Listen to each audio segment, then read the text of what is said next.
Também essa apuração tão importante ainda, Thaís Arbex, de que os ministros do Supremo estão vendo ali quase como um fim de lua de mel depois desses posicionamentos. Aliás, Juliana Lopes, ainda sobre esse assunto, dessas impressões dos ministros do Supremo, vem como traição do governo essa aprovação de PEC, você aposta ou você visualiza que existe força para esse assunto? Vamos supor que a Arthur Lira coloque para votação, né? A gente não sabe se isso vai acontecer, mas se colocar, tem força para conseguir passar? Tem força, Elisa, porque ainda há aquele descontentamento que a gente sabe bem que vem ali do Congresso Nacional em relação a várias pautas. Não somente essa, mas são vários assuntos. Parlamentares tocaram, inclusive nas últimas semanas, né, Lari vai poder me ajudar aqui com essa apuração, tocaram alguns assuntos relacionados principalmente a porte e posse de drogas, né, que também é um assunto que está ali sendo julgado de alguma forma pelo Supremo Tribunal Federal. Agora, eu acho que para além dessa aprovação, porque PEC, a gente sabe, tem uma tramitação maior, demora um pouquinho mais, passa por comissão, precisa de um quórum maior.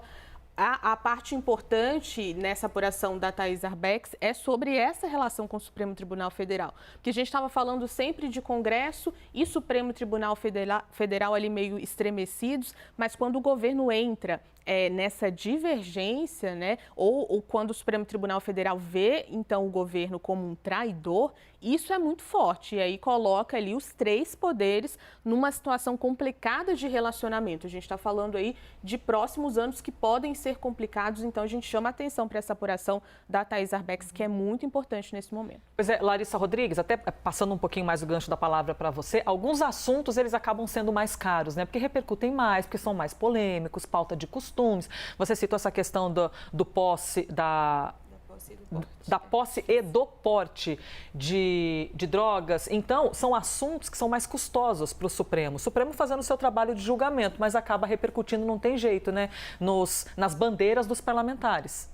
Em especial, o que o Supremo alega, a gente escuta sempre isso, é que ele muitas vezes precisa se posicionar, primeiro que ele não se posiciona de forma imediata. Alguém tem que ir até ele para pedir algum tipo de julgamento. Então, todos esses assuntos que o Supremo vem falando, vem julgando, seja na questão indígena, que a gente falou há pouco também da demarcação das terras, ou agora nessa questão também que o próprio Congresso Nacional está se intrometendo, digamos assim, em acelerar ou não tramitações, o Supremo argumenta que ele se impõe em alguns assuntos por demora por parte do Congresso Nacional. Acontece isso desde sempre, mas esse ano acabou acelerando. E aí o Congresso Nacional fica meio revoltado, digamos assim, chateado, entendendo que o Supremo estaria legislando, ou seja, criando leis, sendo que esse é o papel de senadores e deputados. Mas o Supremo argumenta que ele está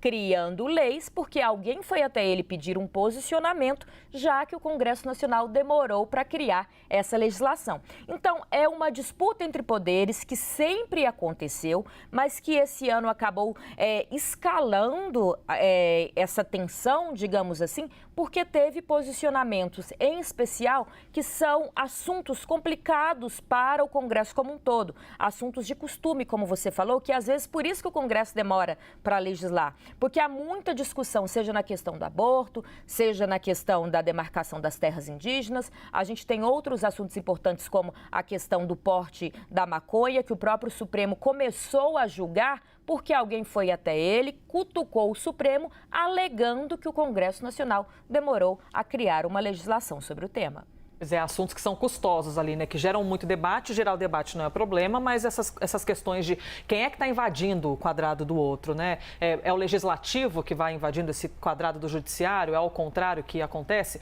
E não tem jeito, é um assunto polêmico e vai acabar repercutindo muito. Encerrando aqui a pauta, então, o assunto chegou na Câmara dos Deputados, tem de passar por duas etapas ainda, muito debate e Arthur Lira dizendo que, por enquanto, esse assunto não é prioridade dentro da casinha que ele é responsável.